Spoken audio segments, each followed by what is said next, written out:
Comme vous le savez, le président Macky Sall nous a instruit de faire une analyse et d'évaluer de manière approfondie une évaluation participative, inclusive de l'acte 3 de la décentralisation.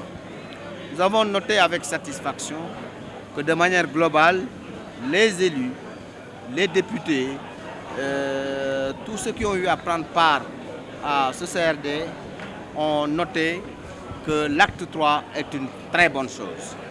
Mais qu'il y a des choses effectivement également qu'il va falloir revoir, améliorer en vue d'entamer le processus de mise en œuvre de la seconde phase de l'acte 3. Nous avons également vu et vécu, étant de la région de Dakar, les problèmes de la région de Dakar, qui sont des problèmes de déplacement des personnes et des biens, des problèmes d'assainissement, des problèmes de pollution visuelle.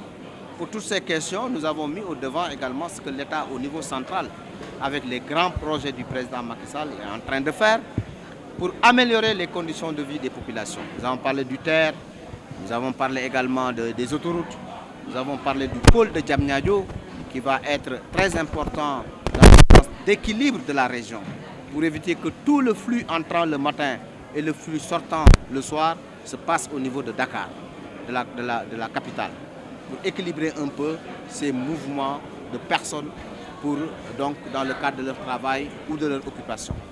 Alors vous avez parlé d'un point extrêmement également important, c'est la pollution visuelle. Quand nous empruntons nos artères, que ce soit au niveau de la corniche, que ce soit au niveau de l'autoroute, etc., nous constatons que de manière anarchique, beaucoup de panneaux publicitaires. Alors le président Macky Sall a demandé au gouvernement de prendre en compte cela, d'en discuter avec les maires qui sont bénéficiaires, parce que prélevant des taxes sur cette publicité, de normaliser cela en relation avec les autorités compétentes. De cela, nous allons beaucoup travailler également, parce que vous allez dans les grandes villes, en Europe par exemple ou ailleurs, ça ne se passe pas comme ça. Donc cette question liée à la pollution visuelle, à l'anarchie dans l'implantation des panneaux, ces questions doivent être adressées et on doit leur trouver donc des solutions idoines. Oui, il y a une prise de conscience des maires en relation également avec les autorités administratives pour normaliser cela.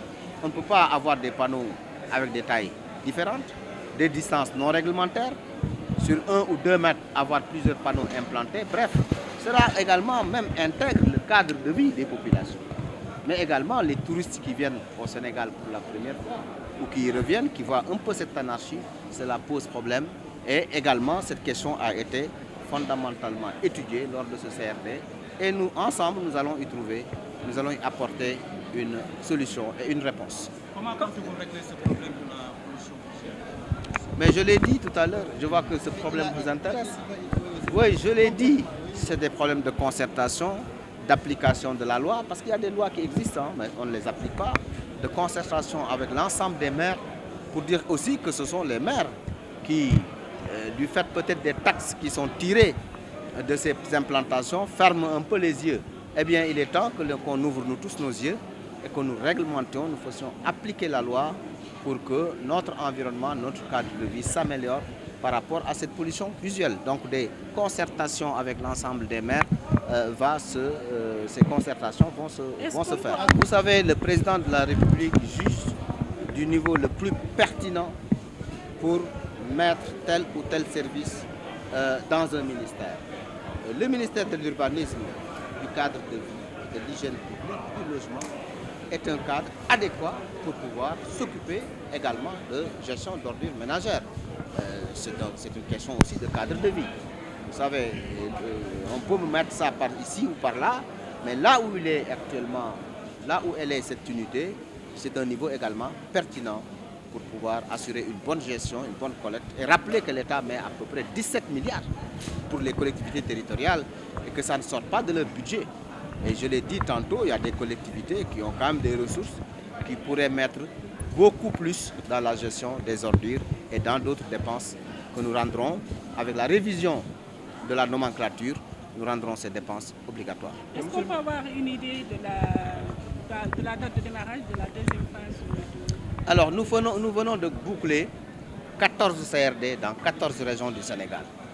Les gouverneurs de région vont nous envoyer la synthèse de tous ces CRD Nous allons y travailler et remettre à qui de droit, c'est-à-dire à son Excellence Monsieur le Président Macky Sall.